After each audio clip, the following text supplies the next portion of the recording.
Assalamu alaikum, frères et sœurs l'islam, très heureux de vous retrouver encore une fois de plus. Aujourd'hui, Inch'Allah, nous allons revenir sur un hadith très important du prophète Mohammed sallallahu alayhi wa sallam, dans lequel le prophète nous dit, il dit que le meilleur héritage qu'un parent puisse laisser à son enfant, c'est une bonne éducation. Le meilleur héritage n'est pas de lui laisser des immeubles, des terrains, tout ça, non, de l'argent, non.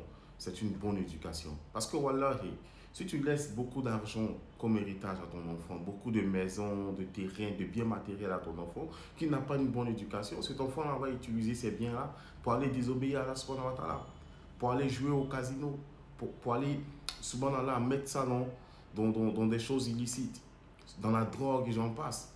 Le plus important, c'est vraiment de donner à ces enfants-là une bonne éducation, de leur inculquer des valeurs morales qui vont leur permettre demain de pouvoir eux-mêmes se prendre en charge, de pouvoir eux-mêmes avoir une conduite dans la société. Malheureusement, aujourd'hui, pour nous, l'essentiel, c'est vraiment de se battre pour laisser de l'argent à nos enfants, pour laisser des biens matériels à nos enfants. Malheureusement, on a délaissé le côté éducation et les conséquences sont là, devant tout le monde. Ça ne se cache pas. Nos enfants sont devenus des microbes. Nos filles sont devenues des joueuses de busy. Pourquoi? Parce qu'on ne leur a pas donné ces valeurs-là. Cette éducation-là, on ne leur a pas donné. Donc, ils sont livrés à eux-mêmes. Ils sont devenus des drogués, des braqueurs, des brouteurs, des microbes. Subhanallah. Et c'est la faute à qui? C'est notre faute parce qu'on a démissionné dans notre rôle d'éducateur. On a démissionné dans notre rôle de parent.